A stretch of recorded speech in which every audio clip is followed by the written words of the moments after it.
Okay, so I saw this when they did the interview. They're pimping this show out there. This is the Fox Nation Patriot Awards. Charlie Kirk Legacy, and then a lesser extent, Erika Kirk gets this thing here. Let's go back here. Ladies and gentlemen, please welcome. Let's just say a little, let's go back a little bit more here. First ever Charlie Kirk Legacy Patriot Award to the woman who refuses to surrender. Ladies and gentlemen, please welcome. What the fuck is this guy? Can you see, bro? All right, so let's go back a little bit more here. Erika has made it her mission to keep his... Let's go back here. Days are ahead of us. The best days are ahead of us. Go back here a little bit more here. Was an American original. God is not done with the United States of America. Our best days are ahead of us. Okay, so this idea that God gives a shit about countries. Now, I've already talked about how God doesn't have a mind, but countries have nothing to do with God. I mean, as individual people and as, an organization made up of spiritual people, then God is a part of your country because you as, you can say to whatever extent the founding fathers had a relationship with God and had some spirituality in them, then that would be written into the laws. But then it's has to be where all people of the future, all politicians and all, people who are in charge of the country and the citizens themselves have to be growing spiritually and have to be spiritual to keep the spirituality going, right? Even if the Constitution and the founding fathers documents, which of course have been bastardized and cannibalized and all these things, are no longer being upheld. Even if the Constitution was a purely spiritual document, even if the Bible was the Word of God, which it isn't, but it has spiritual stuff in it, you still have to live up to it.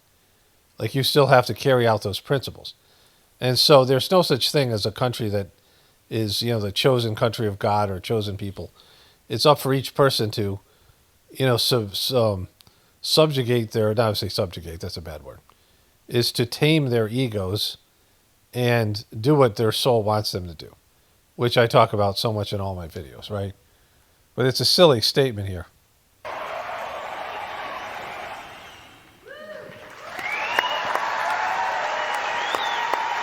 Woo!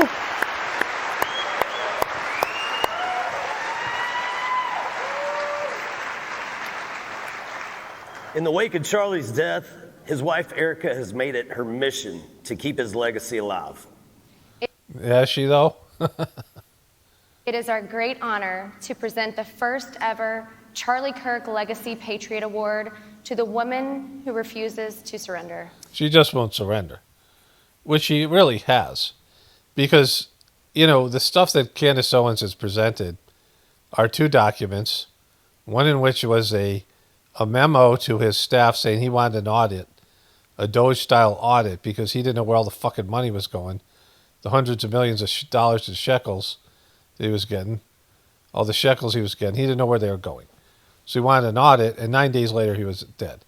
And then 2 days before his death, he wrote a memo. He was in a conversation, group conversation. He said he wasn't going to be bullied by the Israeli lobby. He was going to distance himself from Israel, and he's going to bring back Candace Owens. He said that, and it didn't happen. And they said, well, he said a bunch of shit like that, but it wasn't like he followed through on all of it. That was their excuse. But, those two things were big events that would be motive for a powerful, influential organization that was going to go against the people that bought and paid for it and created into what it was. And Erika Kirk hasn't acknowledged any of these things. She's shackled up, right? Erika's pure shackled. Ladies and gentlemen, please welcome Erika Kirk. Woo!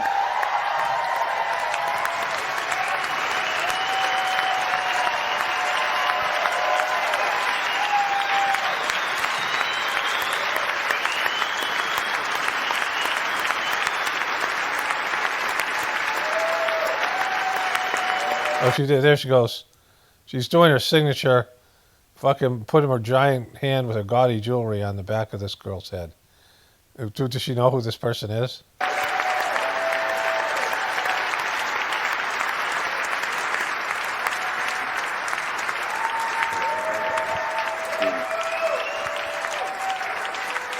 Like, really intimate hugs with fucking public hugs too, right? And looking at the people in a weird fucking way. The way that she looks at the people. Like, there's just a lot of similarities between her and my ex. Like, I've talked about these. Differences but similarities. My ex was one of those people that would stand really close to you and be like inches away from your face and be talking to you, and it was really fucking off-putting. Like, it was weird. It was, big problems in my family with my kids, and I've talked about that. I'm not going to get into that here. But it's people who don't have physical boundaries and would get right in your fucking face and stare at you in like an uncomfortable way with a look that was totally fake and contrived. On her, this is what Erika's doing here.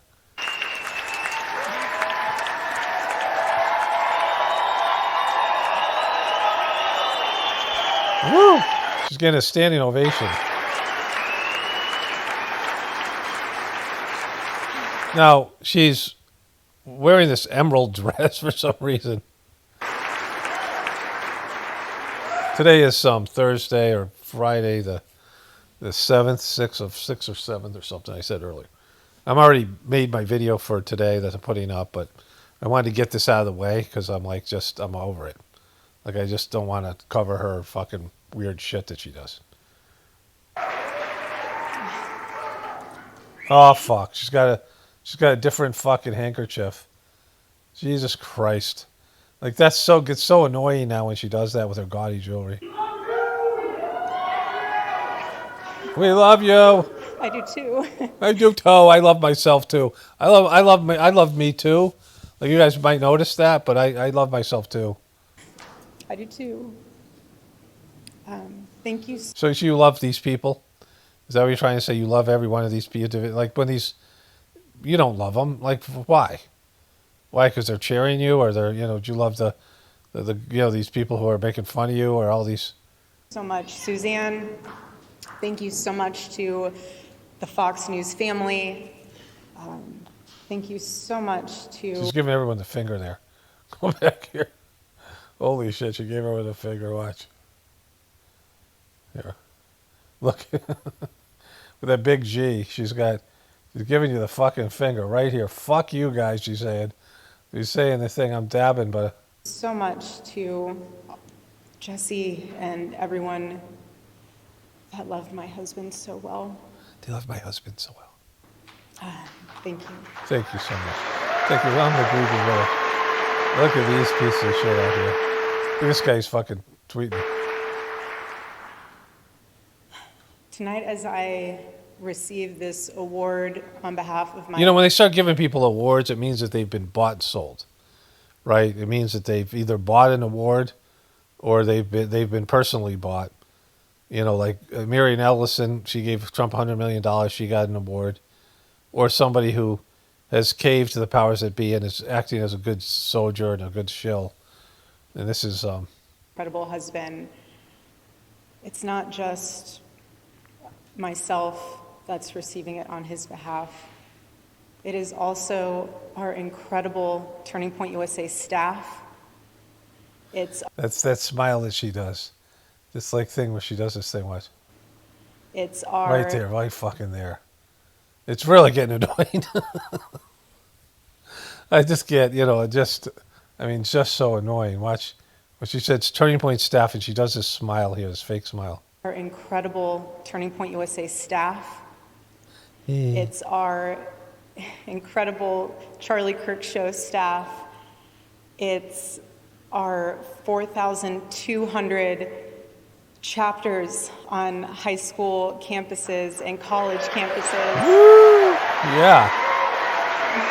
Look at you doing it.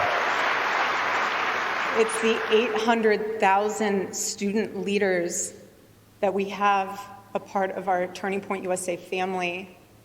And it's also The 800,000 students, yes, it's a lot. And the 8,000 churches. Okay, Jesus Christ, this thing goes on for, oh, it's just 4 more minutes. Okay. That are a part of TPUSA faith. Okay, a little dab will do you. Look at these guys, just all these shills that are out there. Charlie would always tell myself and others Shaking her head no. that America is worth fighting for. And it is, always will be. What do you mean always will be? I know there's this patriotic stuff, and I know there's a lot of stuff is for dumb fucks, right? But why would you say America's worth fighting for? Because America's the people. And, you might think that you people are good, and you're Turning Point people, you Republicans. We all know Trump's a piece of shit. And he's going back on everything he promised because he doesn't care about fucking these people. He's not running for re-election. Never cared about them anyway. They don't really have any leverage with him. And he's taking care of himself and his family, whatever extent it is, and just doing Trump shit. And that Trump shit he's an elitist. He's the elitist. He's the guy who, he wants to be in the elitist club. Like the people in the elite club, they have mixed feelings about being in the elite club. The people at the top of the echelon and all the way through, it's not as great as everyone might think it is. It's actually pretty horrible. And they're not happy with it. But Trump is like somebody who's already an elitist, but he wants to be even more elite. And he has ambition, and he loves it. Like, he fucking loves it. He loves having power. He loves being able to, all kinds of power and all these things. You can see it. And, he loves to use people. And he thinks that he's like a true king, that he thinks all these people are there to prop him up. And, and treat him great and just all this stuff. And so, all the people that voted for him, all those people that bought into this, they're worthless. Like, they're just, you can't see through Trump. Like, what the fuck are you good for, right? I mean, they have their roles in society. Many of them are good people. They might even be good parents. But in terms of, voting for your own destruction, and all the people who voted for Joe Biden, the same thing. So, if you have a personal thing that you have to gain, like you're going to pay less taxes or, some reason for yourself, you're voting for one guy or another, I can understand that. But to vote to think that there's going to be change when it's so obviously not the case. And so, we're going in the wrong direction by every measurable standard. People are worse.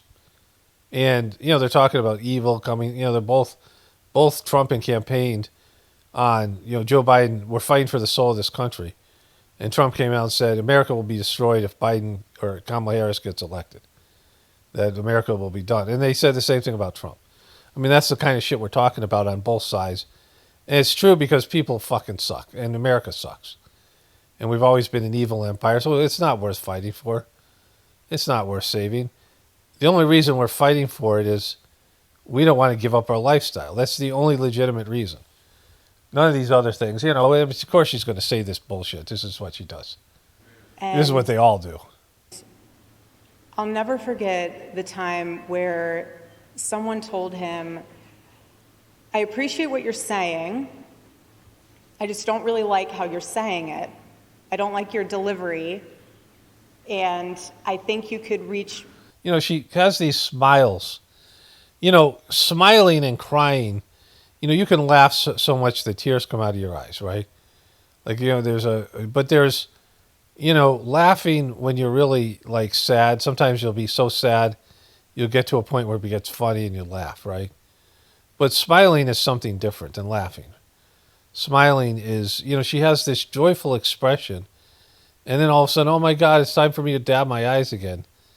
Like, she smiles constantly. That's what her natural, if you see her, I showed that in my last video, I showed that when she was on that reality TV show where she was maybe going to date this gay dude, that looked a lot like Charlie. If Charlie was, really gay and effeminate. And he was, sort of, himself, he was some questions about him. Have them having a beard marriage. But she smiles all the time. You see her in old videos with her and Charlie. She's always smiling. That's her, that's how she controls people. It's performative. It's a beauty queen kind of thing, a model kind of thing that they do. And so she was always smiling. And maybe she's someone who, is genuinely happy. And so that's her natural way of being. But she's supposed to be acting sad. She's not sad. Like, she wasn't sad when she started taking selfies, like 24 hours after he was dead, right? Like, she's part of this thing. They had her. She was compromised before they even did this thing. They knew they had her. Like, I can't imagine her not being in on it because they had to control all this stuff. And as bad as she's doing, as much as she's off-putting, as much as people don't like her, at least for them, she's not saying shit that a grieving widow could say to fuck everything up, right? Because she could do real damage. Like, if they don't control her, she could completely fuck them. Like, if she started talking conspiratorial shit, right? More people if you changed that. And with his smirk, he would say... She loves that smirk. He died with that smirk on his face. I mean, she loved that smirk. You're missing the point. You're missing the point. It's not how I'm saying it. It's the fact that I'm taking shekels to say it. That I'm completely sheckled up and owned and shilling. That's the point. And you're missing it. That's upsetting people. It's the fact that I'm saying the truth that's upsetting people. That's what he would say. Truth that's paid for by And he would the say shekels. the reason why they're upset is because the truth is convicting them. And they know it, and that's what the truth does. It convicts you. It changes you. And he knew that. And that's why he always spoke the way he did. He wasn't afraid to say the truth, to defend the truth, to lean into it. Until, he started saying a different sort of truth and he got unshackled, right? He started whining about how they were treating him. I mean, he was compromised. He was bought and sold. He was bought and paid for. And so, when you take $100 million a year from his pro-Israeli lobby and they prop you up and you create you into something, and then they commit a genocide and you force you to go along with it and won't allow you to criticize it in the slightest, and you do, and they completely turn on you, and then, become the number one prime suspect, and they buy your wife before they kill you, right? Like, she has to be shackled up here, or otherwise she's a loose cannon. Right. To not follow the crowd. He was a leader of it. He never fled from the spiritual battle. Why is she shaking her head no throughout this whole thing? Like, everything I'm saying is, it's like she's a hostage. Someone wrote this about a comment when Candace Owens wouldn't confront this fake shit. Like, everyone could see she's fake. Like, everyone who's awake and alive and aware. But, Candace Owens wouldn't say these things, and someone said, blink twice if you're being held hostage, right? And then someone else wrote a comment in that Candace Owens section, because Candace Owens reviewed her speech. I just covered that today. And somebody wrote a comment where she said her phone immediately died, and then it talked about how, the person in the comment section said that two people, J.D. Vance and somebody else, said they called Erika, even though she said her phone died immediately after Charlie died. Like, he was shot, she got a call from Mikey McCoy, then her phone died, and she didn't recharge it for 2 weeks because she didn't want to watch all the bullshit. Even though she was regularly talking to people and arranging things. Like, she had to communicate. She was CEO of the fucking... Like, she just fucking lies is the point, right? Like, she just makes shit up, and it's, it doesn't go with other things she says, and she's like, well, I'm a grieving widow, you can't say shit about it. Like, that's how people are... She's using this, grieving widow card. That's ahead, and we all know it. We all feel the spiritual warfare. This whole room feels it. This whole nation feels the spiritual warfare. But Charlie would say that's how She had a Joker moment. you're... Hope I can get it to stop. But there she is. She always licking her lips. She has these very cold, dead eyes. She's just... But Charlie would say that's how... Right there. Oh, fuck. I missed it. Going back 1 second here. Right here. Ready? But Charlie... I think I missed it again. I would say... Right there. This fucking Joker smile here, right? Like, just like reptilian shit going on here. Just totally reptilian. That's how... Like, even a second after that. It goes 2 stages there. Right here. Say And then here. even more so, right? This, like she's, and again, where's the tears? Like, she dabbed her eyes at the beginning, and she's dabbed her eyes like 2 or 3 times already in a 10-minute speech. But really, it's the smiles. It's how you know you're over the mark, when you feel it, when the enemy is there. That's how you know You mean the devil? When the enemy's there, the devil, you mean? you're doing the Lord's work. And that's how you know you're defending truth. And that He was shackled up, bro. You can't defend truth when you're bought and paid for by a country that's committing a genocide. And, Israel, it's the most unpatriotic thing to sell out your country to a small country that is receiving trillions of dollars in tax dollars and then spending that trillions of dollars on you, buying you, so they can receive more support. Getting us into wars, stealing our secrets, spying on us, undermining our truth, undermining our media. I'm controlling all these things. It's the opposite of being a patriot. It's a piece of shit. You're a fucking traitor. And a Judas. These are Judas and traitors. They're not Jesus's. They're not Jesus's, and they're not his disciples, the good ones. They're Judas, and they're traitors to America. They're not patriots. was his true barometer, was when he would feel that spiritual warfare. Boom. That'll do you. And I watched him pour every ounce of himself Smile. into the students, Smile. It's coming. into raising up the most courageous generation, and inspiring so many people to stand firm in faith and to love this country. Shaking her head no this whole time. And I know this award is about legacy. This award, the fucking awards. She's already gotten 2 awards and a fucking holiday. Like, a Remembrance Day from Trump. Is it 3 awards? I think I had 3 fucking awards, right? Like, how many awards you're going to get? And Fox News giving you an award, like, that's a fucking, like, gee. Reptilian eyes here. It's about my legacy, our children's legacy, my husband's legacy, but it's also about your legacy. And I really want you to take a minute tonight to think about what that is. I want to think about my legacy. What the fuck is my legacy, right? Everybody, stop shoveling shit and put your shovel down and fucking stop spooning shit into your mouth and watching shit on TV and just take a breath and say, what's my legacy? What are you leaving behind for your children? What are you standing for your family? Will you be proud of that when you get to heaven and stand before the Lord? Well, if you get to heaven, you should be proud of it. When you're standing in front of the Lord and you get to heaven, you should be proud of it. Like, that doesn't really exist. But if you make it to heaven, then you did a pretty good job, right? Not in there, not in the Christian view. Because the Christian view, all you have to do is on your deathbed is accept Jesus. Seconds before you die, no matter what kind of piece of shit you are. But if you don't do that and you live an amazing life and you're an amazing person, you're going to hell. Like, that's the bullshit behind Christianity that they've indoctrinated people to. It's just so icky, the whole thing. There's only, I'm like counting, there's a minute left, and like hopefully that Erika disappears again. I was waiting for her to resurface. Like, she disappears for a couple weeks and then she resurfaces.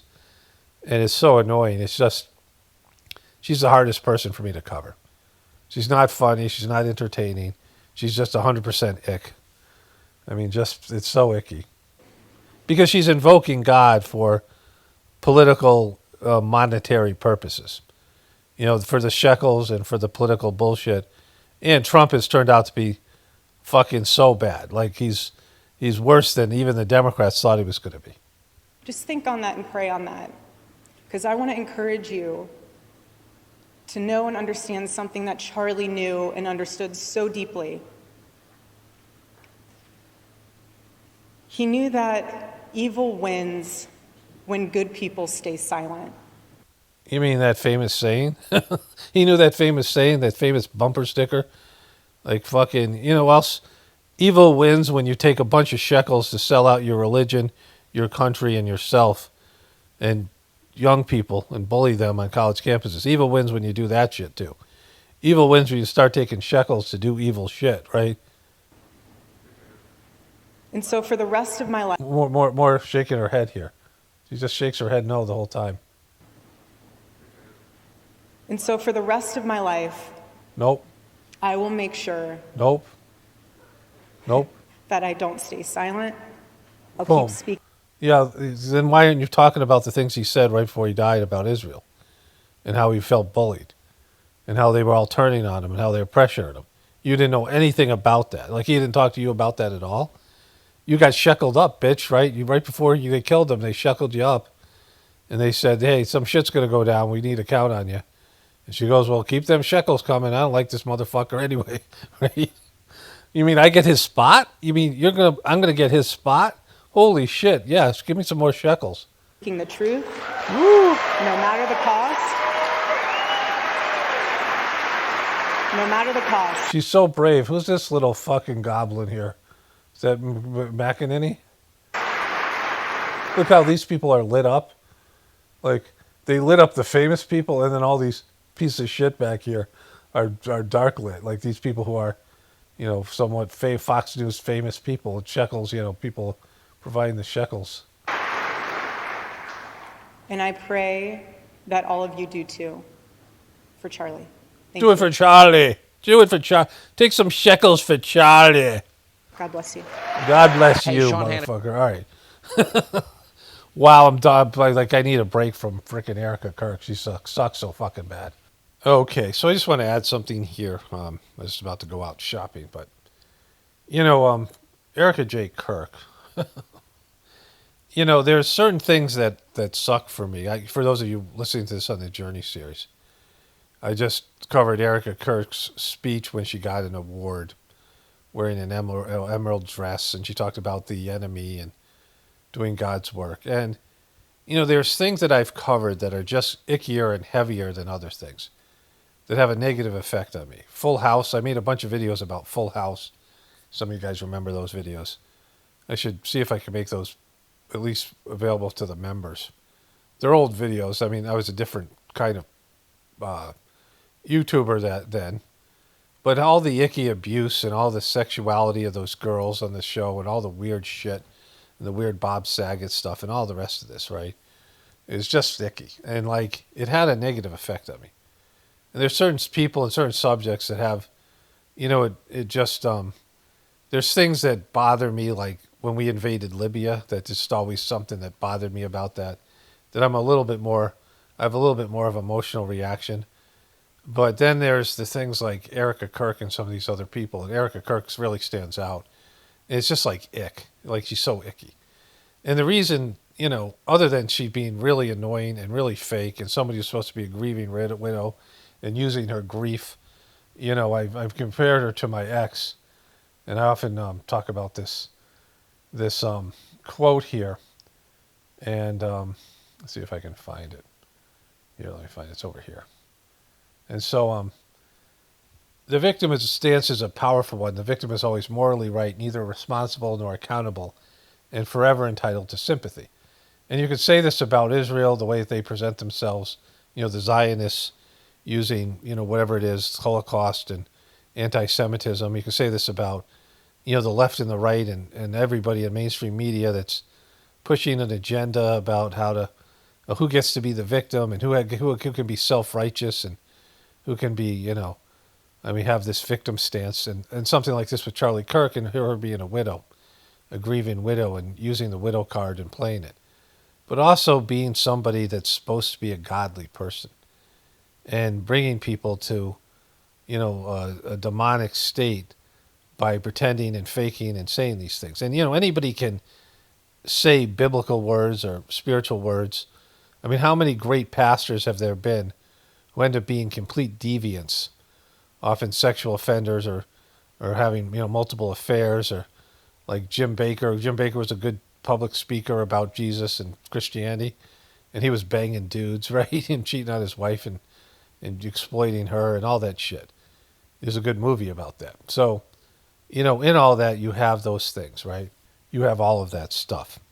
And, where people are not being who they really want to be or who they pretend to be.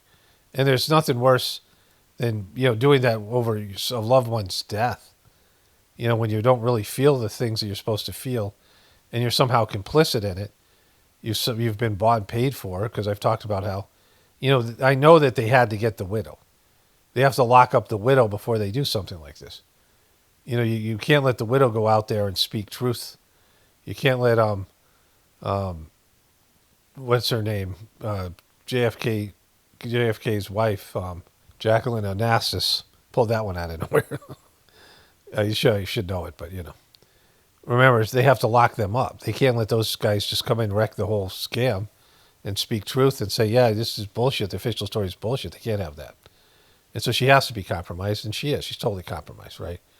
And it's just icky to fucking watch. It's just so fucking bad. There's Christians that'll accuse me of that. They'll hear that I have legitimate perspectives, and they'll say that, I'm doing the devil's work by undermining their bullshit indoctrination to a fake fucking, teachings and a system that has warped Jesus' intent and purpose, right? But, they can't hear that. So they say, like, I'm doing the devil's work. I just read a comment about that somewhere. And,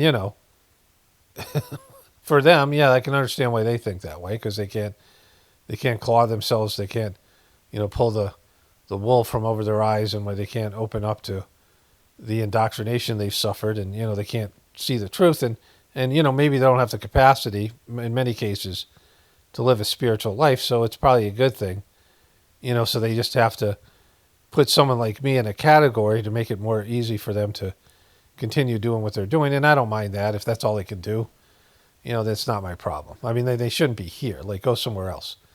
If you're here, you're there's some part of you that wants to get out of dumb fuckistan. There's some part of you that wants to get out of dumb fuckville. You want to, like, aspire to be spiritual. You want to do something more. Some part of you, like, we all have the ego that's blocking our spiritual life. Our ego and its egotistical desires that are the ego that wants control, that is blocking a person's spiritual evolution. And, that's just everybody. And so we all have that. But then there's people who their soul is wanting them to go to a higher level. I mean, everybody's soul wants to go to a higher level, but some people have the capacity, but they just can't do it. And, even if they get in touch with it in this life, then, they've started a pattern. They've started something, a samskara. They've started something that can be played out in a future life, right?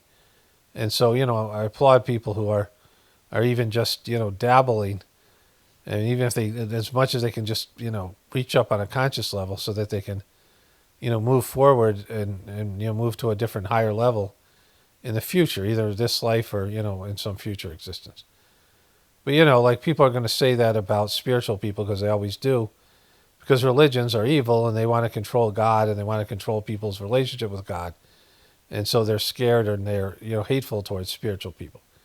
And so I can understand that. But somebody like Erika Kirk, and anybody who's involved in politics, like I said, you can't serve two masters. And so her bad acting, her hallmarks, soap opera, bad, reality TV star, her, spokesmodel, beauty queen, fake fucking presentation, and then all of her other bullshit, and then what she represents, and her, selling out her, her so-called love of her life, selling out her religion, selling out her audience. I mean, that's the big one. They're betraying their audience. They're betraying their followers. When people lie to them and manipulate them. And I can understand if they are in fear of their lives, they can't say certain things. But when they when they take the shekels and they lead the sheep to slaughter like Judas goats, that's something different. And that's what she and these other people are doing. And it's aside from that, she's just an icky person. Like, she's just fake as fuck. And she isn't as bad when she's not grieving. It's the grieving part, which she sucks so bad at it. It's so fucking fake. It's hard to watch. Like, if she was just the happy-go-lucky person she was when her and Charlie were, she smiles a lot. She's a little bit fake, and she's very flirtatious and very handsy and doesn't have boundaries. Seems like maybe a beta sex kitten thing or whatever, some kind of mind control, whatever that is, right? That's icky, but it's not as icky as when she's fake grieving. But anyways, I need to take a break. Like, she just has a negative effect on me. Not nearly as bad as TP US Gay, or even Candace Owens, who was annoying in her own way. Not nearly as bad as Erika Kirk. Erika Kirk's just fake as fuck, and it's hard to watch. Anyways, let's get into the other stuff here. Actually, there's one more thing I want to say here. So, when you're a real spiritual person and you have a relationship with God, you do fucked up shit. Like, you make mistakes, you lie, you do fucking whatever it is. But when you're in tune, when you're looking inside, you're introverted, you're introspective, and there's a connection with divinity, you see your own bullshit, right? Like you see, and there's people like this that aren't really consciously working on some internal relation with God, but are, working on some self-improvement. And you see your own bullshit. When you meditate, you see your own bullshit. You reflect back on things you did, and you're like, oh, I was lying, I was manipulating, I was doing something. You can't rationalize it, especially because God also shows you things happen in your life to show you, yeah, you're doing bad things, right? You're not being truthful, you're not being honest, you're manipulating reality. And the one good thing about the Sajmark system, which is kind of painful, and I've always said things, I've always been a person that said things that hurt people's hearts. Like just, I would say mean things. Sometimes, most of the time, unintentionally. I was just built like that. Like, it's part of my upbringing and part of the things that I just wasn't like other people. And I would just say things, and then, I kind of would feel it. But that's when I started doing Sajmark, I would feel the pain in my heart when I hurt somebody's feelings. And, it was like sucked. It sucked because I felt like what my behavior was causing and what things I was saying was causing in other people, right? It sucked for me. So I was like, all right, I got to change this. This is bad. And that's some of the advantage of being a spiritual person. You start getting feedback from your heart in various, levels of connection to the divinity inside of you. And you start seeing the way that you affect the world. And you start seeing through your own bullshit. And you have to change it because you feel bad. You feel remorse. You feel, ashamed. You feel like, you feel like a fraud. Like, like legitimate stuff. I'm not saying when people beat the shit out of themselves. It's not like that. Like some of these therapies, there's a thing called EST. And when I went to graduate school, I'm not really sure what it is, but it's very confrontational, where people call each other on their bullshit. They were called S-tolls, right? People who promoted it. But it was a confrontational type of therapy. But, nothing like that where everything's like you're looking for flaws. It's just through the course of your day when you do things and you realize either in the moment or later on, oh, yeah, I was fucking lying. I was a piece of shit. Like I was being a piece of shit. Things that you actually regret. And, you're shown by God, oh, I did something wrong. And then, other people might be involved. They give you feedback or whatever. But the best feedback comes from inside. And, Erika Kirk's not doing that. Like, all the shit that she's doing, all this fake stuff, there'd be some sense of shame, some embarrassment, all the things she's doing. She knows what she's doing, right? She knows she's getting money. She knows what her handlers have told her what to do. They're having conversations about this, what she can and can't say, what her organization has to do. She's being handled right now. She's being controlled by the powers that be to push a bullshit narrative. And she knows what she's given up and what she's selling out and what she's doing. That's why she's shaking her head so much in these videos while she talks about this stuff, because deep down she knows she's lying. Her body language is giving it away. But she, because she knows and everybody knows. But if you're not connected to God, you don't feel it as bad. If you're a sociopath, you don't feel these things as bad or at all, right? But spiritual people do. And you can't behave in this way because you're embarrassed, you're ashamed, right? Anyways, I got to get going here, but I just want to add that to what I was saying before. Okay, greetings, not greetings. It's Saturday, November 8th. Greetings, what the hell, greetings? So I'm just waking up here. So I was going to get away from the whole turning point, Erika Kirk thing, at least for the rest of this video. And hopefully for the foreseeable future, she isn't going to speak publicly. And I may or may not cover it because it's just ick. And so I was going to cover other things here, which I'll get to some of them. But Erika J. Kirk wrote to my wife a personal letter, which we discovered last night, or she received yesterday. And so, from the desk of Erika Kirk, it says here, Is the desk of Erika Kirk, Erika J. Kirk. Could you please ask your husband not to mock me anymore on the internet? It is very hurtful, as I am a grieving widow. No, so that's not what it says at all. So this is a spam kind of thing she sent here.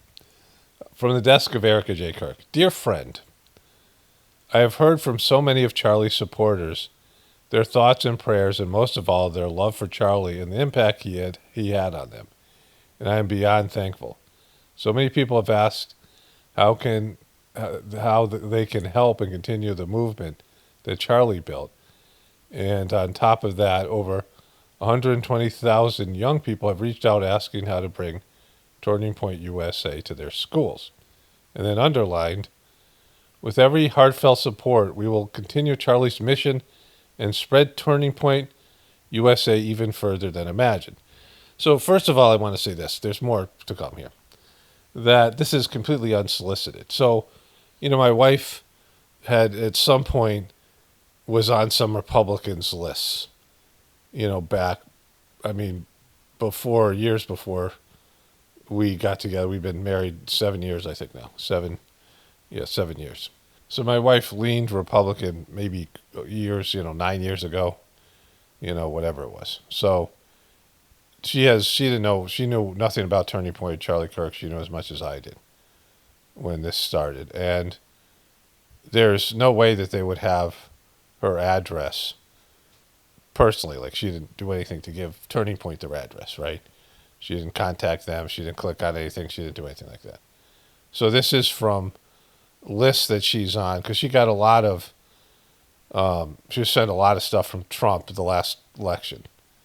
Like, she was spammed hard. They spam like incredibly. I don't know if the Democrats are spamming that bad, but the Republicans are spamming horribly. She was doing things to get her name taken off the list, whatever it was, right? Like, she was getting stuff every day, robocalls. Just, brutal stuff. Multiple, like sometimes multiple things, messages a day, whatever it was. And so, she got on the Republican list, which means that they're sharing all this stuff with the Kirks and Turning Point, the Republican Party, whatever she was on before. So this is real sleazy spam here. So it goes on from here. The evildoers who took Charlie's life and threatened him for years have no idea what they've done. They didn't just try to silence a man. They tried to silence the national movement he built and his message of patriotism, of faith, and of God's merciful love. Okay, so who are these evildoers that you speak of? It's pretty clear that Turning Point and Erika J. Kirk are saying that Tyler Robinson, the patsy, is the killer. Like, and they want that just to be done. But there's no evildoers. Like, it's not any evildoers that did this. Now they could make a case that, they're trying to make a case that the Democrats and the media and all these people that were saying mean things about, everybody's saying Trump is the meanest motherfucker out there. Trump is the most disrespectful person out there. He's saying horrible things about people and doing horrible things to people, and you bullying them in various ways, and has for years, even before he was a politician. And he would bully them with all kinds of various things, lawyers and, whatever he could think of. And so if she's saying that they were somehow singled out from the meanness on the internet, or he was, and that was trying to stop his movement, that this was about stopping his movement. I forgive that young man, but like the evildoers, what are you talking about? But this is like to appeal to certain groups of Christian right-wing people, that these evil liberal Democrats, but she's just calling them evildoers. And it's vague because it leaves to the reader who they think the evildoers are. And if you think there's more to it, right? There's more to it than just the official story. And she's, you make up some bullshit thing in your mind that Turning Point and Erika Kirk they can't call those people out or whatever it is, right? So, but it's just here, the evildoers have took Charlie's life and threatened him for years. No idea what they have done. They didn't try to silence the man. They tried to silence the national movement built in his message of patriotism, faith, and of God's merciful love. And then in bold, bold letters. If they thought Charlie's mission was powerful before, they have no idea what they have just unleashed. Not just across America, but in me. The movement he began is a whole new level, and we are ready to do even more in this fight for the future of America. So, this line that they came up with, the cries of this grieving widow will be heard across this whole thing. Using her grief, marketing her grief, right? Monetizing her grief, monetizing him as a martyr. And she said, this thing where she says, they have no idea what they have unleashed, not just across the country, but in me. And me is bold capital. They're all bold, but hers is capitalized, me. Well, you weren't supportive of him before. You didn't believe in this before. Now something's been unleashed in you because he's dead. That's what's been unleashed. You're not going after the evil doers. You want just money to promote his bullshit movement, right? And then it says, let me be clear, the movement my husband built will never be stopped. And so, she's got a real shitty handwriting signature. Let me be clear, the movement my husband built will never be stopped because the support of 650,000 patriots have given Turning Point USA. We have been able to reach millions of students across the country with our message.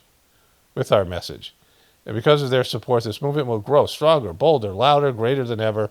Charlie gave everything for this country, and I will never stop speaking his name. She won't stop saying his name ever. She's going to say his name forever. We will not let the light he lit go out for now, not ever. Not now, not ever.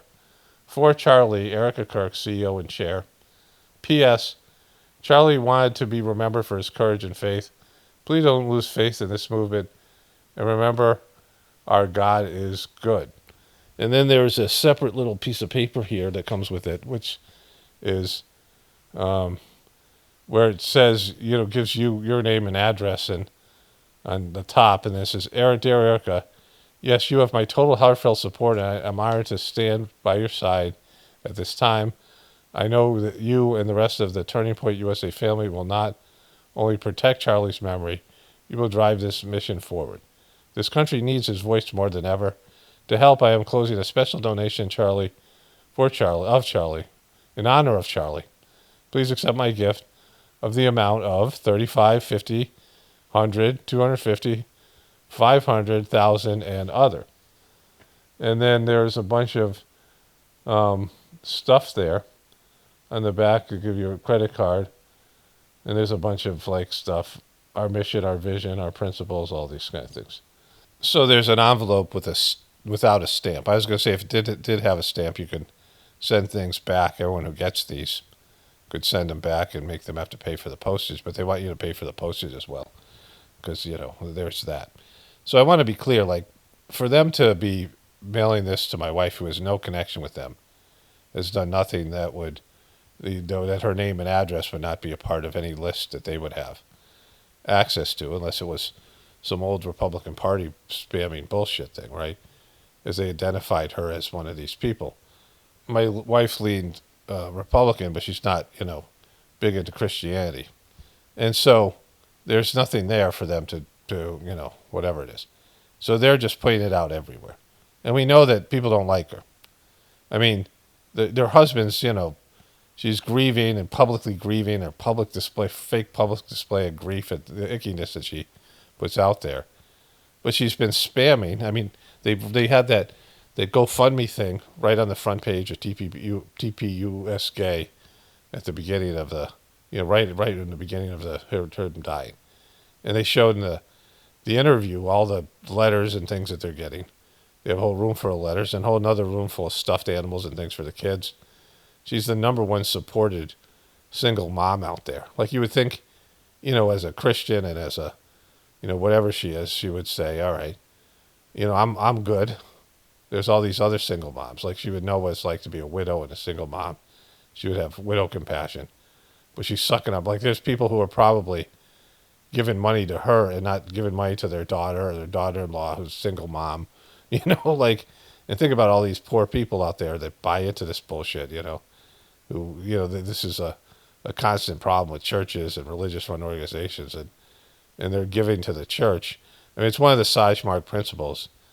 The second master of the system said, you shouldn't donate anything to the mission if your family isn't financially set. Like, you shouldn't be giving money that you need for whatever. Like, if you're living, hand to mouth, paycheck to paycheck, you shouldn't be donating anything. You should take care of your family first. And, if you're rich, you have extra money, sure. But that's the only, it was very clear that was not a godly thing to make your family suffer so that you could donate money, for whatever, like, fucking bullshit things that religious do. They want to squeeze as much as they can out of every fucking person, right? And she's doing that. Like, she's not going after his real killer, looking deeper into the official story. She's not doing anything like that. They're just trying to get as much money as they can because in a year, no one's going to give a shit. People don't give a shit now a couple months later. People have to move on with their lives. Even the people who are, directly affected by his death. And they have this spam campaign. I mean, this body isn't even cold and they're doing this. Now, one of my viewers said he was getting 8 or 9 letters or messages a day and he had to do something to get his name off their list, right? I read this comment, I don't know, yesterday, day before maybe.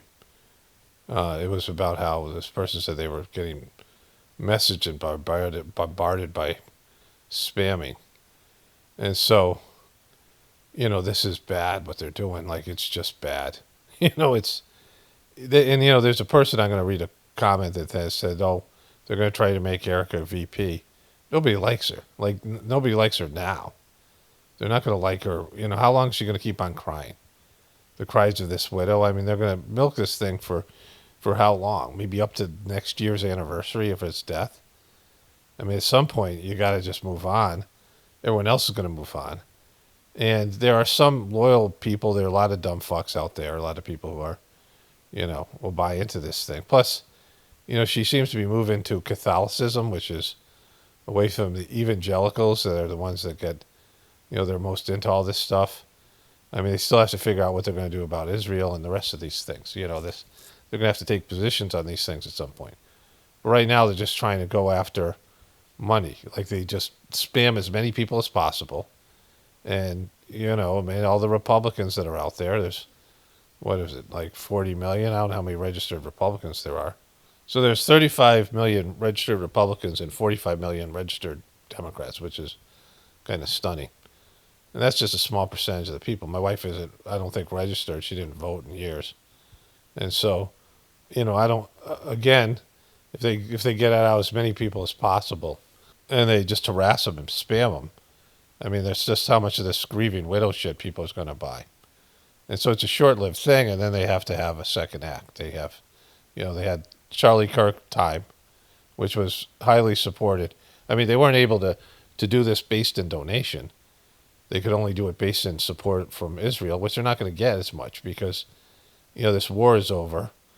I mean, there'll be something there, but the college campus thing has been taken care of. They've squished the protests. And so, where they go from there, right? Like, if it's not, they needed this during this period of time where they were committing a genocide. They needed Charlie Kirk to do that. And they needed to get Trump in office. And both those things are accomplished, and those things are short-lived, right? So, it's pretty fucked to be spamming that much, to be sending these things out. And that's your whole thing, right? Well, my husband died, and, you have no idea. These evildoers aren't going to stop our mission. I mean, that's their message right now. Satan and the evil, whatever it is, these people can't stop this thing. It's made me even dig in my heels more, and you will never know what it's done inside of me, right? This is her message, their talking point. Then it's going to be like, all right, he's been dead a year now. What else you got, right? What else you got? And so people are inspired now to send shit and to go into this thing, but it's a small percentage. Most people don't like this bitch, right? And, it's now personal for me. I don't like to be spammed, right? No one likes this kind of it's invasive. And they're using information that they had, it was unsolicited, right? Whatever reason they targeted my wife with this thing is unsolicited. So, it's a fucked up thing. This is what they're doing with their grief. She's monetized it in a most despicable way. And, this monetization of God, this is very, this is like, she's like one of those evangelical priests, Jim Baker and Tammy Faye and all those, these evangelical type of people.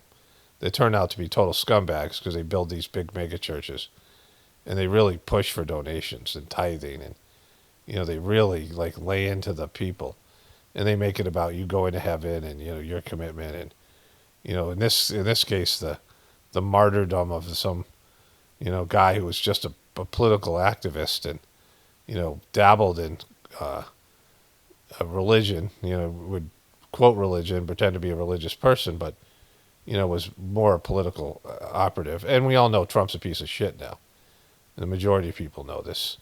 That Trump is a letdown. Like, they're not high on Trump, right? They're not like thinking Trump's going to be, their best hope for Trump has been, diminished. It's like they've gotten to the point where, well, at least he's not Kamala. At least he's not a Democrat. Like, they're not thinking of him making America great again and fixing the problem. That Doge thing was a disaster. There's none of these things that they're all just it's just become, well, at least he's not this guy, or at least he's better than the Democrats or whatever, or they're just, who cares, whatever, I'm not voting anymore. And so it's not the passion isn't there behind Trump, and a lot of people are mad at him and see that they got fucked by him. And so with her unlikable reptilian bullshit that she's doing, I mean, it's like she's this is an inhuman response. Imagine if your significant other died and your first thing was try to get as much money from, poor, dumb, religious believing people, try to squeeze as much out of them as possible. Like, that would be your first reaction. We gotta get that martyr money right away. Like, the martyr money, we gotta act fast, and not deal with his death or any kind of conspiracy or anything that's controversial or anything like this, and just lean into Trump and J.D. Vance and these other people. I mean, all the shit that she's doing. It's one of the most ickiest displays, and then all making this thing about her being a widow, and how's she a fucking widow, right? She's not shown one little anything about how she's a religious or spiritual person, and even a religious person. They're all about the fucking martyr money. Like, they're just, they're trying to squeeze as much out of the, as they can before this thing implodes. Because it has no energy in it. People aren't watching the videos. They had that, the thing that when people showed up at those events, but all that shit's going to fade fast, and people are going to turn on Trump, and, they're going to go down with Trump. Like, that's who they endorsed. Anyways, so let's move on here. Okay, so before we move on, my wife and I just chatted with her about this. And she said that within 3 days of Charlie Kirk dying, she got spammed, and she,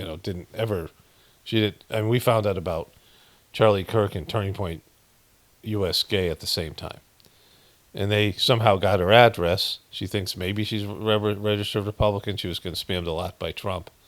But they spammed her like 3 times, and, she didn't give her phone number to any of these people, so certainly not Turning Point.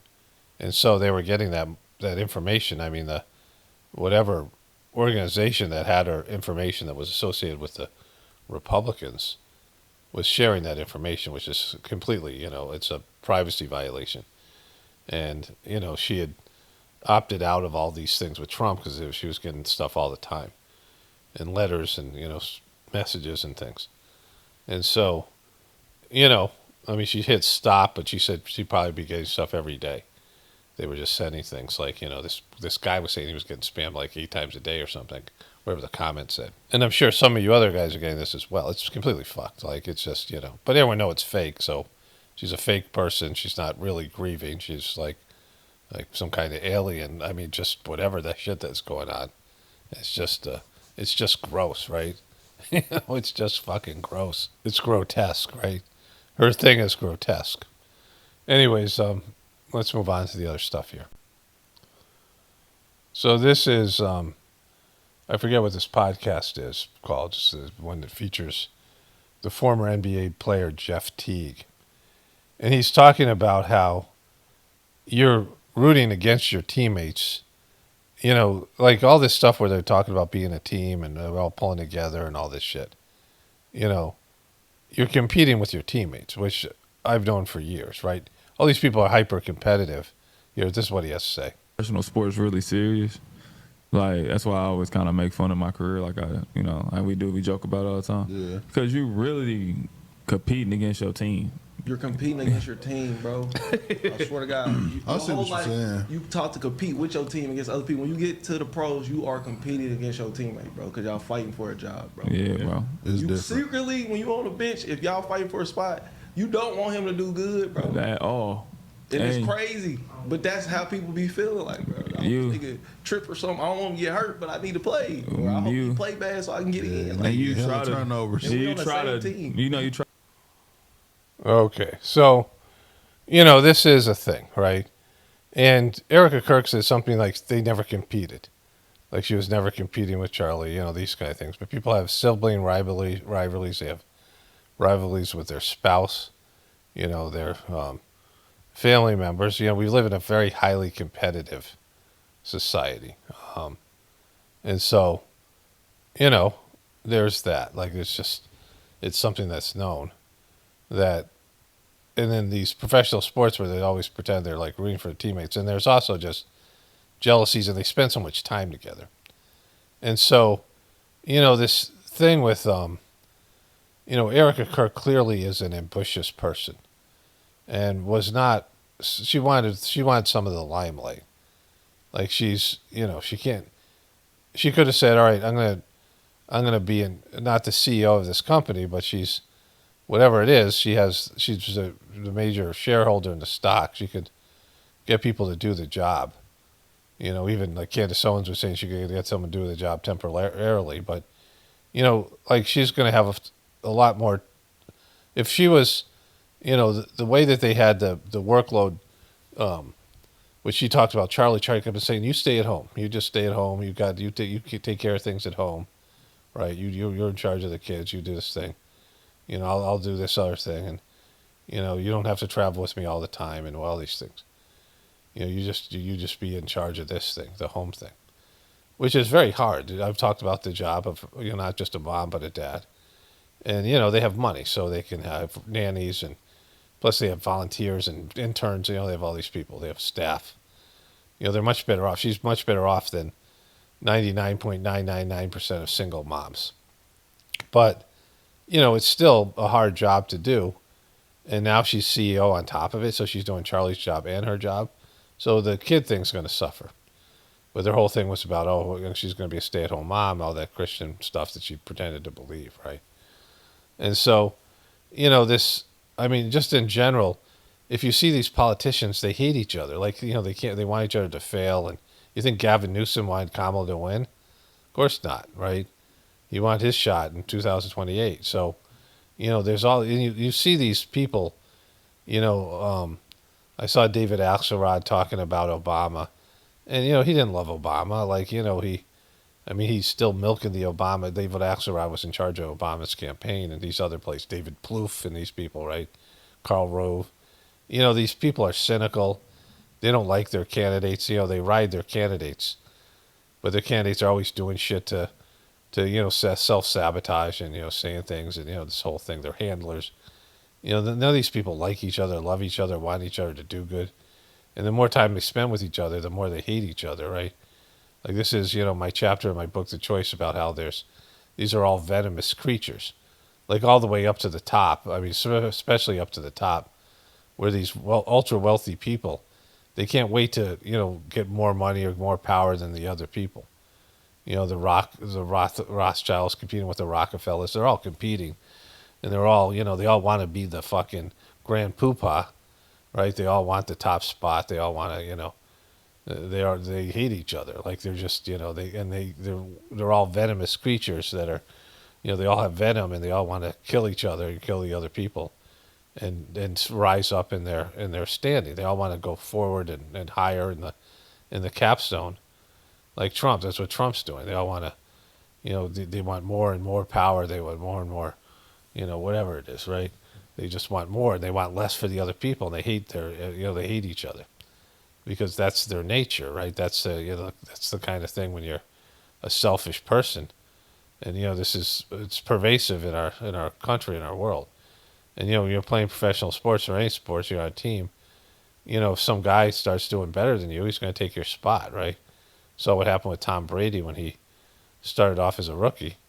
They had a franchise quarterback in Drew Bledsoe who showed up at Tom Brady's roast, and everyone was like slamming him, and he got hurt. Tom Brady steps in, and they're like, all right, let's go with this young guy's rookie, and the Bledsoe was he was done. He got kicked to the curb, and these things. Like everyone knows that they're just one bad day, one injury away from being replaced, right? Like that's the kind of world we live in, a competitive world. And so, the Erika, Kirk, and all these people, they're all part of that. They're all these religions. Everyone's, they're all competing against each other. They're all, it's just a fucking shitty world. People don't root for other people to do well, right? So, I'm going to get into this when we get into the comments. How we win. Finding the will individually and collectively to fight for America, Charlie Kirk. Turning Point U.S. Gay. Charlie Kirk's plan to save America. And then he's got all this stuff here. It's like he's holding the flag, and these guys are all, it's like they're mounting up the hill. Look at him holding the flag. Candace Owens and these people who are all saying, everybody who thinks that there's a way to save America, they should know better, right? Like every person who's in the truth community, there is a period of time where you're just mired in self-sabotage and failure, not yourself personally, but everything that's going on in our society. And you just see like one shitty person after another. Politically, Hollywood people, just random people, all the comments, all this stupidity, all the dumb fuckistan stuff. And you look at the numbers economically. You look at, everything, we're being degraded. I mean, you look at each generation, you look at the young people coming up and how fucked they are. And you look at all of it. Like you look at how, you find out more and more about the depravity. Like in the beginning, it's like one big event. It's Pizzagate, it's 9/11, it's COVID, it's But then you realize it's everything. It's all corrupted, it's all fucked, and you see how the system is. I mean, you can't help but to end up where I am, because you're overwhelmed with how bad it is, and it's like every day you're like, oh, it's worse than I thought. This thing comes out with Charlie Kirk. This is another like low level thing. It's always fucking, and the more you get into it, the worse it gets. The more you find out about it, the deeper you dive into it, right? And so, this guy, I mean, with Erika Kirk's fucking asking for money, and the amount of shilling he did for Israel and the whole way that he went out, all that stuff. And, I mean, she's, when he was being, whatever happened to him, like whatever made them to get rid of him, like as a, was he martyred, an actor who's just played a part and he's now like living somewhere else? I don't think that's the case. People are big into that narrative, and I'm like, you don't want these people love the attention. They love to be in front of everybody, and you just can't stick them in some island somewhere where all these, supposedly dead celebrities and people are. This idea that they're not really killed. Like he's no longer an asset. Why? He's a loose end. So why not get rid of him, right? And I don't know if the event, whatever it was, I mean, he's been taken care of, right? And so, his wife couldn't wait to step in and do all these things and take it in a different direction than he was going at the end of his life, right? So, like she's, all this stuff, because like I said about them being competitive and all this kind of stuff, and it's just fucking icky. And so, all these people to pretend that there's a way to that we can win. What do you mean you can win? This idea that you just get rid of the Democrats, or you just get rid of the Republicans or the deep state. There's the problems are in the foundational aspect of a system that goes against God's will. It's an egotistical based system, and these are all big ego people. And so, all the people out there in the truth community that, pretend or, they try to sell you that they can be saved, they know better. Like, you guys all kind of know better. You don't want to say it. You don't want to think it. Well, we're fucked. Like, it's not happening. There's no, there's no solution to this problem, right? I mean, the solution to this problem. And then there's this thing. We are all Charlie Kirk. They're pushing this fucking narrative. They spell, like, I'm on Facebook, I'm constantly getting these things. These were 2 different posts. And, I looked at one thing with Turning Point, and it's unresponsive. I looked at one, Turning Point, I clicked on it a couple times, but it came up on its own, because of the fucking, the way that they're spying on you. And now they think I'm a fan, right? Okay, so, got a few things to show you Israel related. This is a tweet about how this is why that guy Mondani won. The first foreign visit by a mayor of New York is always considered significant. Where would you go first? Left to right, Ms. Adams. First visit, I would visit the Holy Land. Mr. Cuomo. Given the hostility and the anti-Semitism that has been shown in New York, I would go to Israel. Mr. Tilson, where would you go? Yeah, I'd make my 4th trip to Israel, followed by my 5th trip to Ukraine, 2 of our greatest allies. This guy's really fucking going for it. Fighting on the front lines of the global war on terror. Mr. Mamdani. I would stay in New York City. My plans are to address New Yorkers across the 5 boroughs and focus on that. Mr. Mamdani, can I just jump in? Would you visit Israel as mayor? So who's just looking at her? Can I just jump in here? Wait, look at them. Look at them all. Look. Wait, he didn't say Israel. Look at them all. Look at how shocked they are. He didn't say Israel. What the fuck? He didn't say Israel. She's like. Would you visit Israel as mayor? I will be doing, as the mayor, I'll be standing up for Jewish New Yorkers, and I'll be meeting them wherever they are across the 5 boroughs, whether that's in their synagogues and temples or at their homes or at the subway platform. They don't go to temple. Because ultimately, we need to focus on delivering on their concerns. And just yes or no, do you believe in a Jewish state of Israel? I believe Israel has the right to exist. Not as a Jewish state? As a state with equal rights. He won't say it has a right to exist as a Jewish state. Be very clear. And his answer was no, he won't visit Israel. So look at Cuomo. This is the best part here.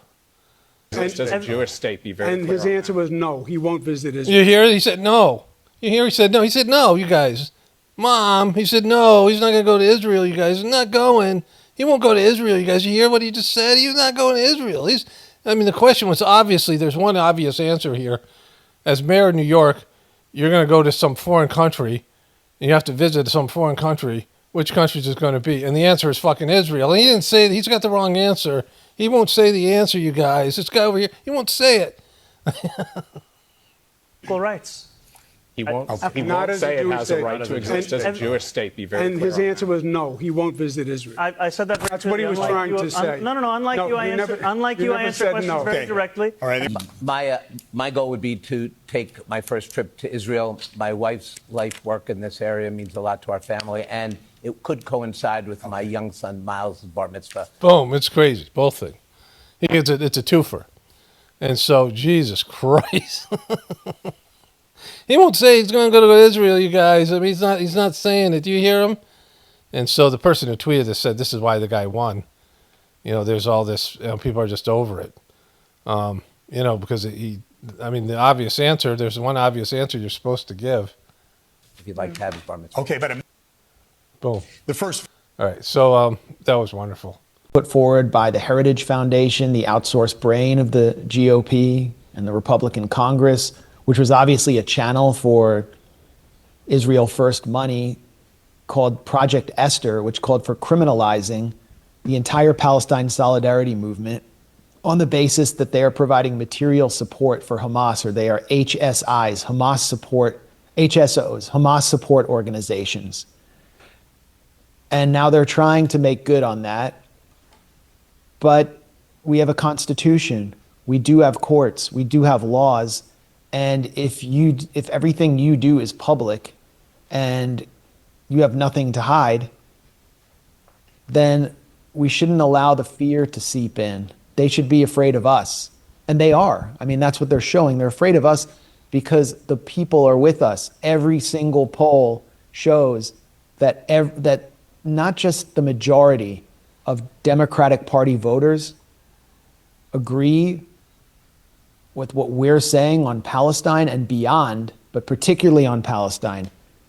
Less than 10% of Democrats now say they support Israel over Palestine. A majority of Democrats say they support a full-scale weapons embargo on Israel.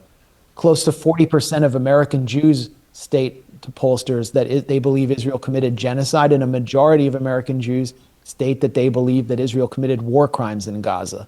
And a majority of Republicans under age 35, according to an amalgamation of polls, does not support Israel over Palestine. That's what... So this goes on. Kind of interesting. This guy has a lot of stuff on this. But, like, the one thing that's come out of this, whatever you want to say about it being controlled, and we'll see what they do in terms of censorship moving forward. There is a switch has been thrown. Something has happened that this short period of time where this window opened, where this stuff's being discussed, and young people on the Democratic and Republican Party, both parties, are they're kind of aware of this, and the information will get out one way or another. They'll continue to be able to get that information even if it's driven underground, and it'll just be a thing. It'll be a thing moving forward that has never been discussed in these political. It's never been a debate whether America would stop supporting Israel. It's never been even a thought about, and that's going to be brought up. Like at some point, it's going to be a thing. Again, I don't believe in political change. I don't believe that anything's going to stay. There's no fixing the system, but that's an interesting turn of events. I would have never thought that this would happen. Based in everything that I've seen, but we'll see. So I don't really understand. I don't really know Candace Owens' story, but she used to work for the Daily Wire. Remember, Max Blumenthal said that this is a complete fraudulent organization, right? Because Ben Shapiro's unwatchable. He's a little dweeb. He's just annoying. Like, who's going to connect with Ben Shapiro? Like, some small groups of people, but nothing substantial. They're hemorrhaging money. They had to cancel their credit cards. And so what you have is his former employee has turned on, these people that took the shekels are, you can see they're running, like they're like panicking, and they're fucked because, their masters aren't happy with their performance, right? And they're, and the other people who used to take shekels, there's people who used to take shekels who have been de-shekels, right? And so there's this element. It's kind of funny. And so this happened. We're in a business where people comment on what we say publicly. Again, this is why, I think you and I differ on our angle with regard to, for example, Candace Owens. I think that what Candace Owens is doing right now is evil. It is evil what she is doing right now. Woo! Woo! Evil! Woo! I don't know how he got a good applause. Whenever people start using the word evil, like I don't use evil. It'd have to be really and because it's all evil. Like it's fucking. How do you grade it, right? It's just it's on a scale. It's a spectrum of evil. That's what our society is. Because evil is whenever you go against the will of God, and it starts off innocently, right? It's like you smoke a little pot, but by the end of that cycle of experimentation or whatever you're on, you end up being addicted to fentanyl, right? So, there's always the gateway sort of stuff. But anytime you go against the will of God, which everybody's doing, and our society is doing, then, that's all evil. Like there's doing what's right, doing what God wants you to do, doing what your soul wants you to do. And then there's everything else. But with these people always throwing out evil are always like the most evil, right? All these people are throwing out the word evil. And they're doing it a lot, and it has a lot to do with, this Judeo-Christian relationship, and of course, then the people on the left that use it in their own special way. But it's always to do with victim consciousness and these other things. Okay, and I say that again. But what Because like, it is I don't opine on whether it's evil or not, but my position is it's really none of my business. And why is it? But I have a question. Why is it none of your business? I mean, you because comment on these things for a living. I'm not mother of the internet. No, but if this were on the left and somebody were accusing Charlie Kirk of his wife having murdered him, I assume that you would be talking about it. Is that what Candace is accusing Erika of? Yes. Of murdering her own husband? She's Now, we know this isn't true because I just made a video about how, and Candace Owens' own people are like, why aren't you talking about Erika Kirk? So we know that she's not doing it. She might be implying some of the things about TPUS gay, but Erika Kirk is not a part of that. She's not accusing anybody of murder. Like she may be hinting at them Judasing him, right? Charlie Kirk betraying him in some way, or being complicit in some way. But here. accusing TPUSA insiders and other members of the right wing, including Seth Dillon, of being involved in the murder of Charlie Kirk. Yes. It's just, I don't even know how to respond to it because it just never happened. It's so crazy. He's not even anywhere near what's happened. Anybody who's watched this show, I actually was getting flack from my audience for not covering Erika's past or speaking about her parents. I said she gave one of the most consequential speeches, and I have focused my investigation. Yeah, I mean, if anything, she's a sellout on Erika, right? Like, I mean, I don't know what's going on there. It's all fucking weird. Like, I'm going to get into this because, it's, these people are, when you're part of the show, you're part of the show. Whenever you're in this thing, you are, these are the people that influence you. The people within the show, the other people within the show, right? And their handlers and the people behind them. And so when you're a part of this thing, you can't help to be affected by it because these are your peers, right? Her peers, she used to work with this guy. She's a peer of Megyn Kelly and Tucker Carlson and all these other people. And, all the other people who are shilling or still taking shekels. And Donald Trump and all his people, right? They all influence each other because they're all connected. They're all, that's who their relationships are with. So they're part of this organization like we all are, but they're on a different level. They're publicly involved with the show and they're in front of everybody and they have a role to play and they're expected to say one thing or another, and then whatever they're doing, it happens in a vacuum of their selling out at one point. Like you have to sell out. Even if you come back out and you say, yeah, I sold out, that sucks, and I'm trying to redeem myself, that the fact that you sold out the first time means that they have a hold on you. They put their tentacles into you, right? And so, like, there's just levels of that. But some of the people in the show are better than others, in terms of what they're saying. And some people in society are better, just like within the truth community, some people are better than other people in terms of what they're presenting. Whether they have better ability or they're more honest or whatever it is, right? So, but all this stuff, it's like, trying to, there's this big thing in the truth community, who's a shill and who isn't. And everybody's a shill because everybody is addicted to the system. Like that's what I've been saying all along. Like, you have to, the only way to free yourself from your connection to the system or your dependence on the system is to depend on God. And that God is the buffer. Whatever you get from the system is coming from God. You have to work for God in such a way that, the system no longer is the beast isn't, you're not connected to the beast. You're connected to the beast through God. God uses whatever, resources you need in the beast to give you what you need to do your work that you've been assigned to do. That's your only protection from the beastly system. And now these people have that, right? Because they don't understand that. They're not working on a spiritual life. On Turning Point USA and why they're telling certain lies. Seth Dillon, I told the truth that Seth Dillon lied about the Hamptons meeting and that he was pressuring Charlie about the topic of Israel. I never once accused Seth Dillon of murdering Charlie Kirk.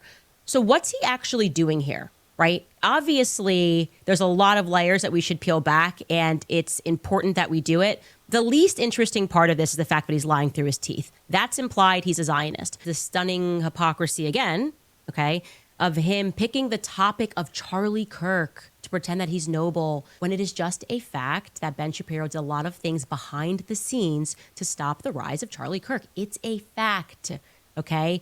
Here's another text message. I have literal hundreds of them pertaining to Ben. Yeah, it was a headline. Ben Shapiro's YAF launches smear campaign against Charlie Kirk and Candace Owens. Hey, Charlie, wherever you are, it's happening again. You're bigger than Ben now. I'm walking into the White House yesterday. I realized that. I said, I know, he hates it. And he said, we just have to treat him like noise. He wants you to punch down to him. His respect amongst movement fighters is quite low. You got in his head, which is terrific. The Ben thing involves me more than he wants to admit. He knows that Jon Snow, he's using a Game of Thrones reference, is stronger as the dragons fly higher. Jesus Christ. Is that what your guys are quoting fucking from Game of Thrones? All right, so, Ben Shapiro was artificially created, just like Charlie Kirk was. They all took shekels, right? They all got sheckled up. And so you have to take the shekels to make it into the show. In one way or another, you're sheckled. Everybody you see out there in the show is sheckled one way or another. So this guy knows where the interest is because this is the title of his video.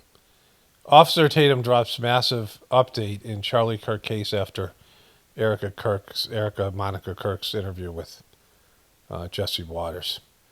And so he has a massive update, and he knows that people are going to be like, "Oh wow, there's a breakthrough in the bullshit official story?" And this guy is pushing. This guy's more shackled than anybody, right? And he says this: the conspiracies that have come out about Charlie Kirk's death. I mean, I want to make this very clear. We know who killed Charlie. We have overwhelming evidence, and wait till the trial comes out. Let's get into this. Officer Tatum. The difference between this and previous assassinations in this country is there was no social media. So this is where she says, have some grace. I can't watch it again. But here, he's going to say this. Him, if he could just see what they have done in his name, or they made money off of his name, or they've created platforms. So that's not a massive update. This is what this guy's been shilling for since the beginning. This guy's more shackled than anybody. He is like the most shackled person, by the way. He's just fucking pandering to his Israeli-based official story. And so for him to say this title, he's misleading his audience. That's what all this stuff's about. All these people, they do damage to their audience. That's who they're hurting. Like Erika Kirk is hurting all these people, these poor people that are donating to her, who are, struggling financially, and they're giving money to her, and she got $2.5 million in GoFundMe after he died. I mean, she's raking in the money, and she sucks. She sucks at grieving, and she's monetizing her husband's death. Moved into his position. Well, the whole thing looks pretty suspicious. Whatever Macbeth. I mean, what was the wife that murders the king? Is that Macbeth story? Whatever it is, right? When can she get married again, and what does that mean, right? When that happens, she just can't pull the widow card anymore. Like, so this whole thing's fucked, right? But you have all these people that are realizing that, like he has to deceive his audience to get them to view him saying that we know who killed him. No, you don't, because he can't even say that. Like this guy's a cop, so you don't believe in due process, right? You're a cop, and you say, we know who killed him. What? Because, the trial that hasn't happened yet? And it's fishy as fuck. And you're gonna say as a cop, a person that's supposed to, a former cop, that they're supposed to uphold the law, that people have a right to a free, fair trial, which you're tainting for every person in the jury pool that watches your bullshit, right? And so then rolling out Erika Kirk's thing saying, please have some grace and that kind of shit. All right, so that's this clown. So I want to get to some comments about all this stuff, not all this stuff, whatever, different stuff, comment-related things. I just want to say one more thing about this. When people are shackled, when you buy people, you threaten them, or you put pressure, use force, as soon as the person that's controlling them, the handler, is weakened, the person can't wait to break free from it, or at least, all these people who are shackled up and they realize America's turning on, they're losing their audience, and they have at least a career-ending type of position here. where they will be, you're on the wrong side of history. Like when they see the tides are turning, and no one would have predicted this in the first place. And that's what Charlie Kirk was, part of that. And so I don't know what the strategy is at Turning Point, at TPUSK is, what their long-term strategy is, but the long-term strategy can't be the undying, unwavering support of Israel. Like that's unsustainable at this point because it's over. Like that shit's over.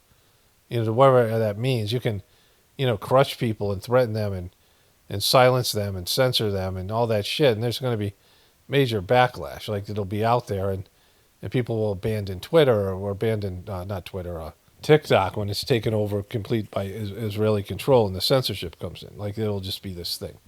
It'll be, how these things, how Facebook died and MySpace died and all these social media platforms died. They're no longer cool. They're no longer, And so all that stuff is, beginning. At least that thing's going to happen. It's not going to save America. It's not going to change, what's happened. But, the tides have turned. And, there's nothing they can do once people realize how bad Israel's fucking over. It's a parasitic relationship with America.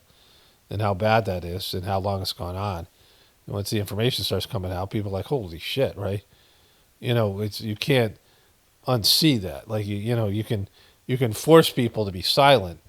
You can pressure them and censor them. But like all the people who are doing that in the government, all the media companies, there'll be backlash from people. Like that's, it becomes it's like you can force people, but that doesn't, hold. It's like torturing people. They'll say anything just to get you to stop torturing them, but it's not like they'll ever trust you or, they'll ever be on your side or whatever it is, right? Like that, that's just, it'll be 100% abusive. Like it's, your people will no longer, be able to say certain things and they'll be like, fuck, they'll realize their freedom of speech is being taken away by a foreign country. And it's, it's shackled up politicians and media companies, and that'll just, that'll have its own pathway. Whenever you use force, there's a counter force, right? The Sajmark system, the transmission you get is the forceless force, which is God's love. And there's no reaction to it, right? There's no resistance. Like you use force, you have a rebound.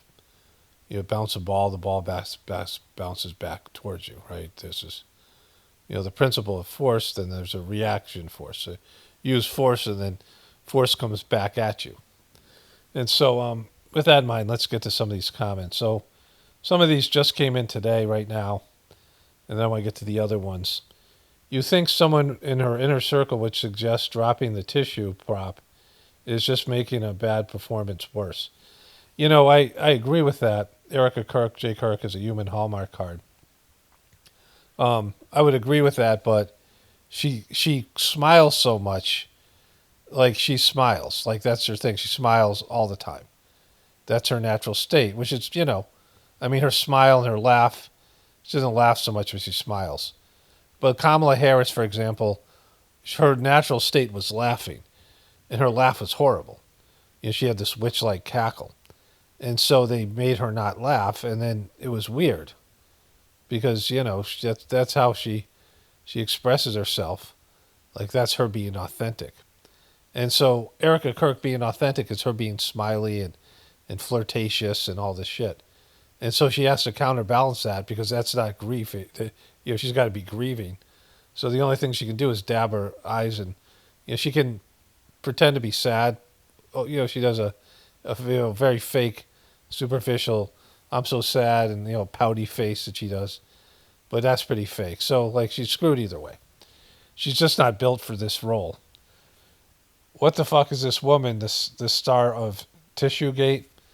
That's a response to me saying, I like Tissuegate, but I think it's more like Handkerchief Gate. I'm going to hopefully remember to call it Handkerchief Gate. But that's I called Trump's fake assassination Ketchup Gate and then Band-Aid Gate. Mandis Owens is controlled op and a male to female. I want to discuss, there's another one about Candace coming up. I want to discuss this element of the truth community. The people just announce reality like they are, this whole thing. Erika's such a textbook reptilian We know how obsessed they are with leading the masses and showing everyone how human they are. So this is some of the stuff people are saying. Come on, man, you can't convince me Blake Neff isn't an alpha male. I would definitely follow General Mikey McCoy into battle. Onward, Christian, allegedly soldiers, allegedly in parentheses. That's a funny comment, because they're just not that. I'm a new son here because of the title, and the title is, and the person has a laughing emoji, Erika J. Kirk, the Human Hallmark Card. A number of people reacted to me saying that, but it was just, I mean, she's also soap opera. I mean, there's different ways of saying it, but that was one of the funnier ones. You sound slow. Okay, well, you must be a real rocket scientist then, because that's funny. Meaning me. Please never change. You are like the uncle no one can bring out to public, and I love it. Well, you can bring me out in public because I'm not like this in public, right? I don't say shit like this in public, but I mean, that's why I don't go out in public. So, when Erika Kirk walks into a bar, she seeks out the first gay dude. So we're very happy with the comments today. This same thing. All right, so then these are the comments from yesterday. And this person writes, Kirk is fake, Kirk's family is fake, the kids are fake, therefore Candace Owens is fake too.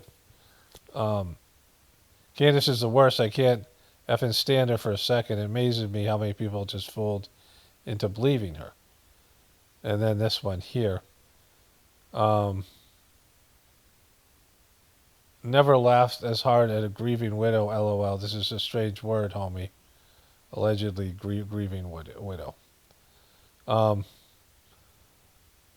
Yeah, in the Old Testament, the first rule is thou shalt not kill, but then they ask you to kill and sacrifice an animal to relieve your sin. That's a valid point. And so then this person wrote a couple of things. This is the second of the two things they wrote, but this is how I read them. So everybody is just hanging and blaming Erika now. For what reason? LOL. Every single one of the people in the memorial political rally are Freemason puppets, including Trump. All Candace's shill ass is doing is running around with fake assassination narrative and away from the truth. That's what controlled ops does. Please wake up, people. You're being fooled by all the scumbags, not just Erika. You want to know how predictability all this bullshit is? They're prepping, grooming her for future VP or maybe POTUS. Watch, I'll bet my life on it. Nobody likes that bitch. She's not gonna be VP. It's silly. It's fucking silly. Like, you're telling everyone else to wake up and you come up with these dumbass things. You're announcing reality like you get it. And that's just stupid, right? Like, why would they make her VP? It's to who?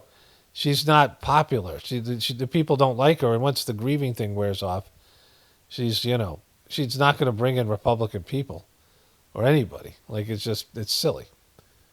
I mean, she's probably got, in all of America, she has probably like 5 or 10% approval.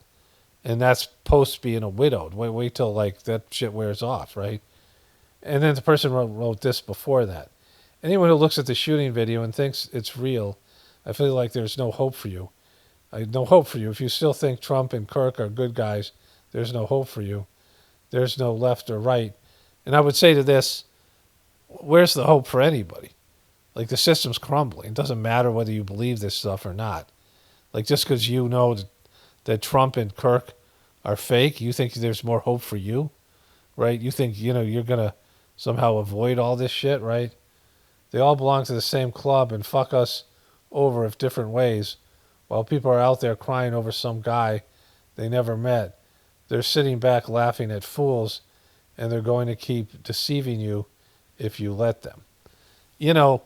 There's people out there who think that they get it in the truth community, and they announce reality, and anybody else who disagrees with them is a shill, right?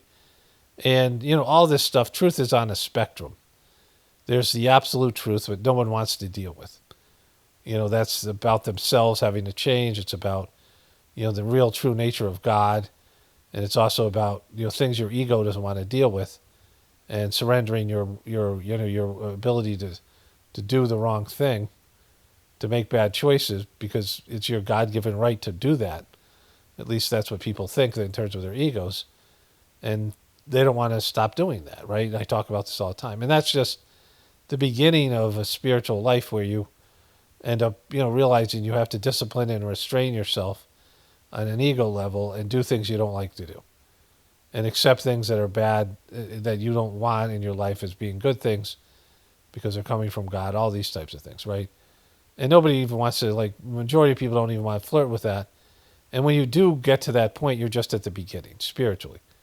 And then, you go through these various stages, and what you thought was real, what you thought was reality yesterday is like, oh my God, is that what, that's what I thought was reality, and now it's something much deeper.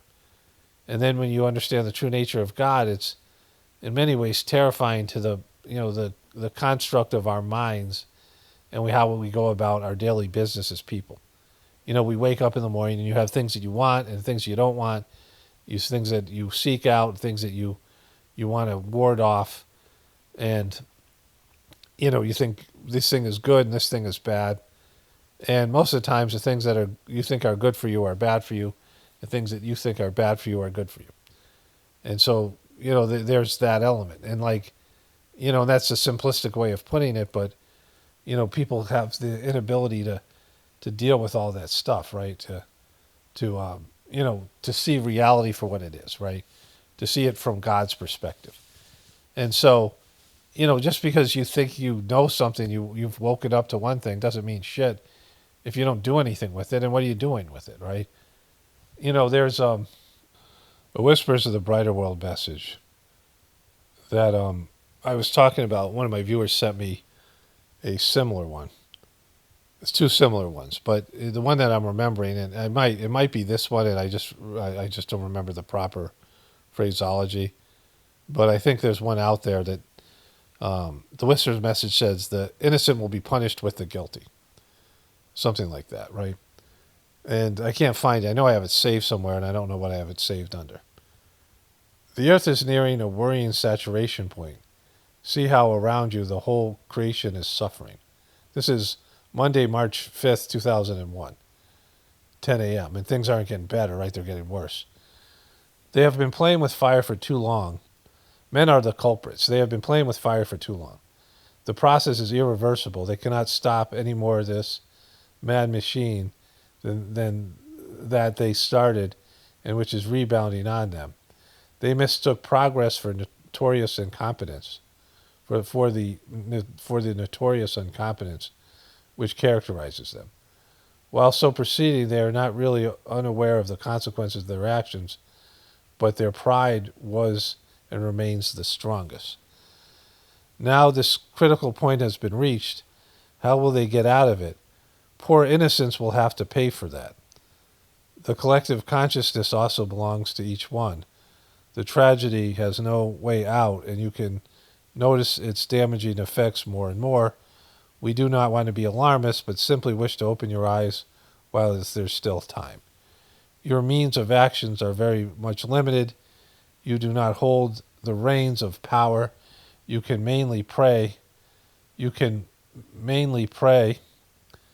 So that the divine clemency would pity those sorcerers' apprentices who endangered the entire planet. That's an interesting phrase there, the sorcerers' apprentices. May the time for a change of humanity come, is our wish, and the good of our action, Babaji. Babaji was a second master of the Sajmark system. And here was the other one the person sent me. Tuesday, September 23rd, 2008, 10 a.m. The time has come when mankind's unthinking and irresponsible behavior must be paid for. Many warnings have been given in vain. Profit prevails over everything in highly industrialized countries and others. Devastating repercussions are underway, and their pace will accelerate. Everything has its price in this world, where innocent people will also undergo the same fate. So that's also similar to that, to that one. The coming decades will be heavy for humanity. The order of nature must regain its prerogatives and be respectful as it should be. Each one must question his involvement in this destructive programming. Consuming and throwing things away unscrupulously does not contribute to cleaning up the environment. Respect for nature is of primary importance more than ever. It's time to become aware of this. It's up to each one of our many aspirants to engage in this movement of respecting the divine laws. May they all be convinced of this, Babaji. Well, they aren't. I can say, they weren't and aren't. They're just not. And so, it didn't matter that those people hear these things. I can say that they didn't, do anything to change their part in this. And many of them are wealthy people. Some of these people are wealthy people that are corporate shills and all that stuff. And so, this idea that the innocent will be punished with the guilty, of course they will. Like when the system collapses, everybody suffers. It doesn't matter whether you're more awake or not, or you're, so this idea of having hope, or you're worried about whether Candace Owens is a shill or not, or, all these people, all that fucking shit matters. It's all based in spectrum. Like I said, when I work with these sex offenders in treatment centers as a counselor and a clinician, they would have moments of being like good people. I mean, they were horrible people, these kids. And even it wasn't just about them being sex offenders. They grew up in horrible environments, had horrible parents, and they were horrible people that were going to be institutionalized for the rest of their lives, most of them. Criminal, fucking horrible, just nightmare, selfish, broken, fucked up people, right? The worst, the dregs of society. But they would have moments like they would have where God would come through them. You'd see it occasionally. It wasn't all the time, but they, especially as they get older, when you're a kid, God comes through you more and more because you're an innocent kid. As you get older, it gets worse, and then it gets better at the end. As I said this, I talked about this in my last video about how when your hormones, your testosterone goes down, your levels of, you've lived your life and now you're in the dying process, you become a little bit softer, you're a little bit better person. And so when you're a kid, and hopefully at the end of your life, there's those two times. But either way, like, people are just fucked. We're fucked. And we're not like that much less fucked because we're truthers. We're just a little bit more aware, and what do you use that awareness for? Like, how are you changing as a person to adapt to this new information? And for most people, the answer is not at all, right? And so, get off your fucking high horse because, we're all fucked, right? It's not like, there's some people you get some kind of like a protective coating because you're aware of things. I mean, the only thing that you get is that there's hope for you, especially if you become a spiritual person. Like, then you're looked at as a possible asset to the divine beings that run the system. If you become spiritual, then they'll protect you in some way, not from death or suffering, but from the knockout blows that many people suffer, so that you could work for God. If you're willing to work for God, then there's this, like, when people talk about putting on the shield of God. But it's not working for a religion or working for some bullshit organization. It's connecting to the divinity within you and actually having a relationship with God and listening to God and developing the capacity to understand what God wants from you and doing that. And, most people just can't do that. But, that's where we're at with all this stuff. Okay, so let me wrap this one up here. Only spirituality will save this world. It's Paul Romano definitely reporting from the Apocalypse and the Ascension. Everyone have a blessed day and be grateful.